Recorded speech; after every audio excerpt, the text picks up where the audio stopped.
everyone. Thank you so much for joining us today. My name is Cassandra, and today we are here with Alaina.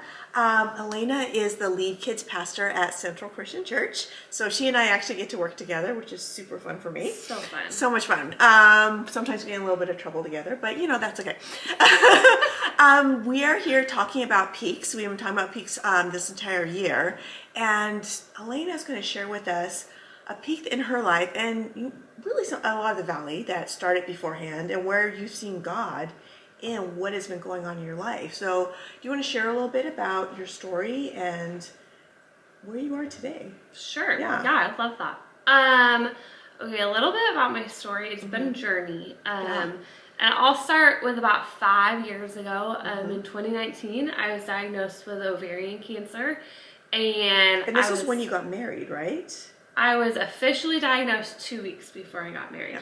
Yeah. So 2 weeks before my wedding, I got a wonderful news. And that obviously led to a journey of health and what are we going to do and what does this look like for our future. And I tell people the first blessing from the Lord was I fell in love with my husband the day he said that adoption and foster care were on his heart and something that he wanted to do.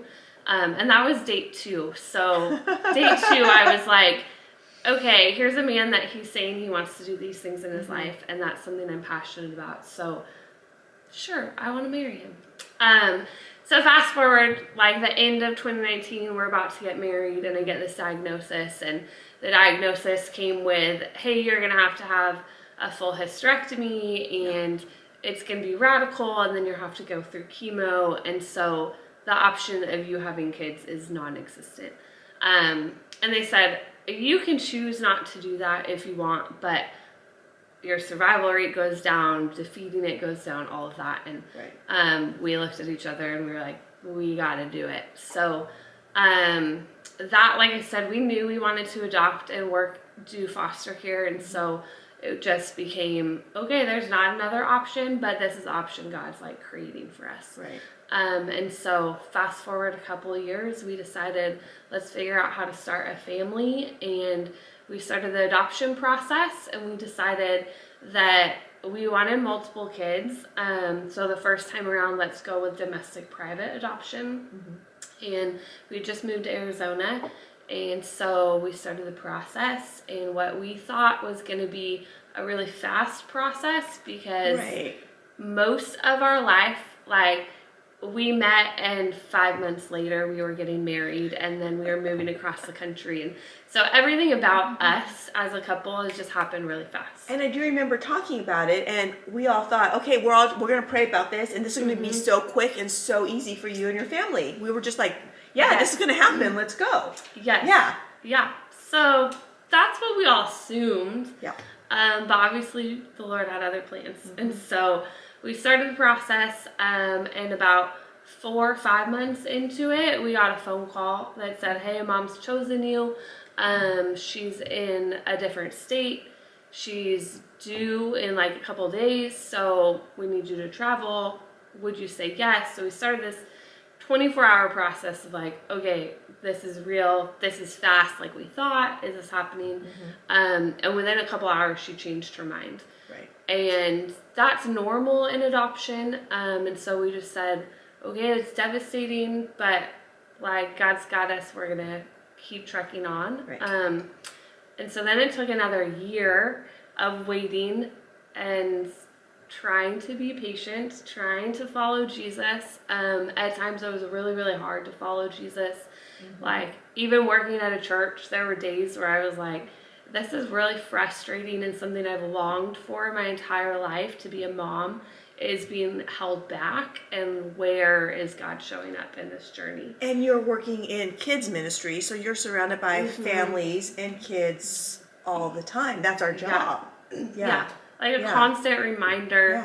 I was just telling somebody the other day, like, being in the ministry that I'm in is such a blessing for somebody that doesn't have kids yet and is longing for it, but it's also a constant reminder of something you're longing for that you haven't gotten just yet. So a year passed by, and we got another phone call from another mom who wanted to bless us with her child. And we went through a whole process with her.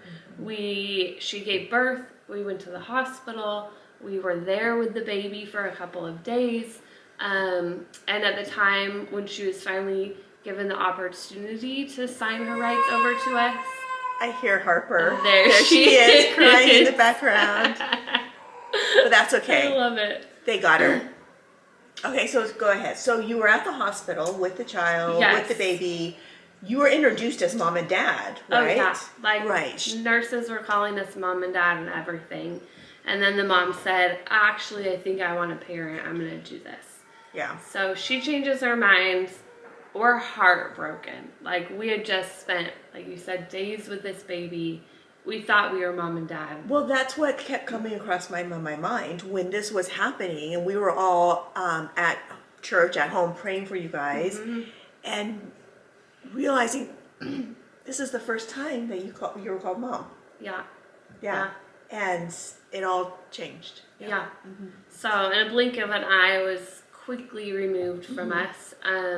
So we went into another valley of what is happening and where do we go from here. And we're a year and some change into the process, and obviously devastated. And did it feel like waves were just crashing in on you during that time? Yeah. It felt like we had gotten to a point where this is so exciting. We're at the peak. You thought this was the peak. Yes, we thought this was the peak. We had told our friends, our family. We have all these really fun FaceTime videos that we recorded that are so fun. And then we had to turn around and call everybody and text people and say, hey, we're not coming home with a baby. And then you put on the layer again. I'm back Sunday morning at work and I'm surrounded by kids. And I remember looking at Wynanda, one of our coworkers, and saying, I know you need help in the nursery, but I cannot step into the nursery.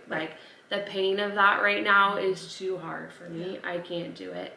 I'm just feeling a lot of okay, Jesus, where are you right now? Because there's a lot of pain here, and I know that you enter into the pain, but I don't necessarily understand where you're at in the pain. Right. So then fast forward, excuse me, probably 6-7 months. And I'm driving to work one day thinking it's a normal day. It was my husband's last day at his former job. So he's going to work thinking this is my last day. We're going to celebrate and have fun. And we get a phone call saying, hey, a baby's been born in another state and the mom wants to pick you. Can you be here tonight? And this is 9 a.m. in the morning. And I'm on the way to work. I'm okay, Jesus, is this real? At first I said, I don't think this is real. This has got to be a joke. Because my husband was calling to tell me. And I said, you're kidding. That's not for real. He's no, I'm serious. You need, I'm going to pipe you into a 3-way call. And I was okay, let me pull over on the side of the road. And sure enough, it was obviously real. And so we packed up our car, drove there. And the entire time I was thinking, there's no way this baby's coming home with me. After 2 disrupted adoptions, we were both very guarded. Okay, we're going to go meet this baby, but I don't think that this baby's coming home with us. And I think that's your body's natural response to not put yourself through more heartbreak. Right. Absolutely. We didn't really tell anybody. I called you guys at work to tell you because I obviously wasn't showing up for work. I remember I had to come to your house to get a bunch of stuff that we needed for work. Yes. Okay. So we told our parents and that's about it. It was really quiet. Work knows, parents know, and we're not going to let anybody else know just to guard our hearts. And we sat there for 24 hours in the hospital, and eventually the mom was able to sign papers, and the caseworker walked in and said, okay, she's officially your daughter, she's yours. And I just remember that moment being I don't think this is real still. Are you sure the papers that I have in my hand are telling me that we finally reached that peak of I'm going home with this child? And we spent another 2 weeks in the NICU because she was early, but like you just heard, she was crying in the background. So she is here. She is ours. And it was a almost 2-year process to the date. Yeah. So super crazy, wild, hard, really hard, but so beautiful in the end.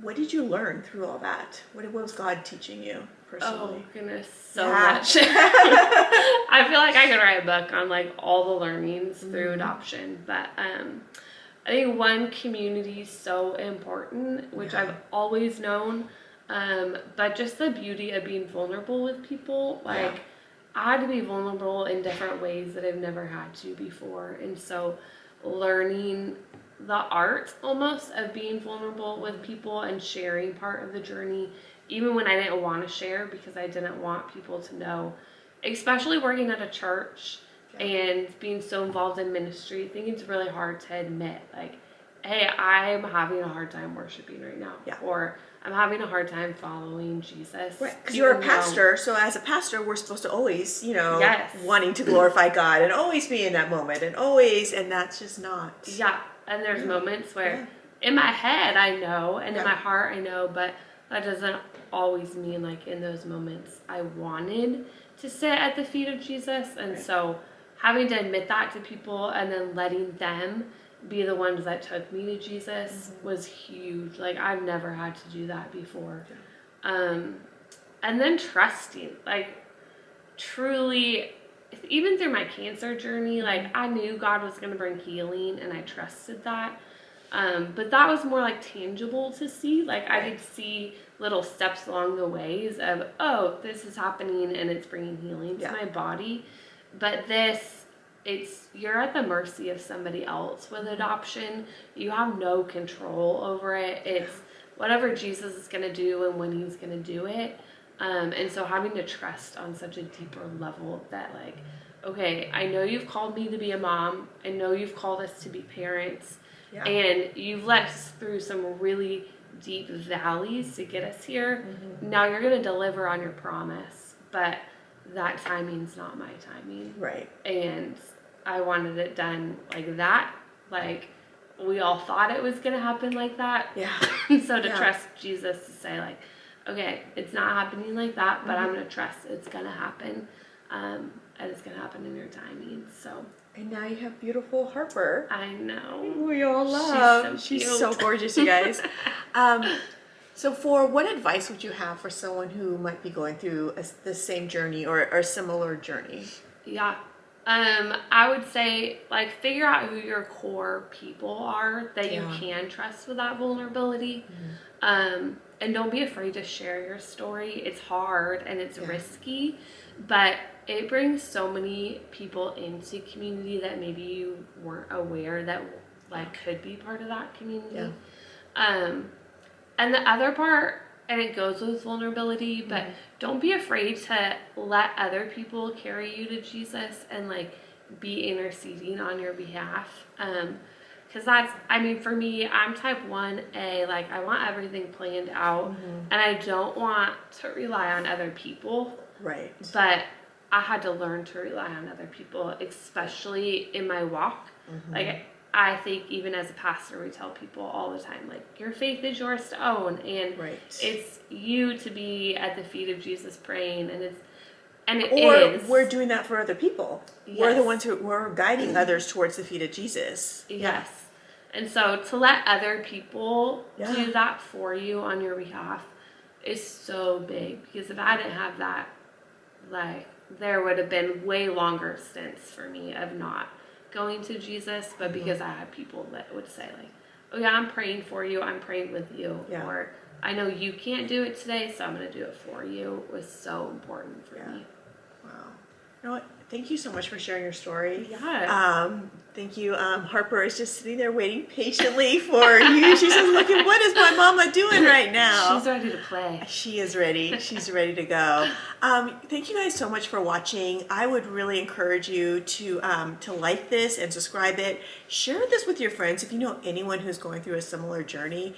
And if you have any comments, if you have any prayer requests, leave those in the comments. We would be honored to pray for you, and we would love to hear how your journey is going and what your peaks are right now in your space. So thank you so much for joining us, and we'll see you guys next Tuesday. We'll have a new podcast. All right, thank you guys so much. We'll see you next time. Thank you, Hi, Alaina. guys. Thanks for having me. Yeah, it was That was fun. fun. See, easy.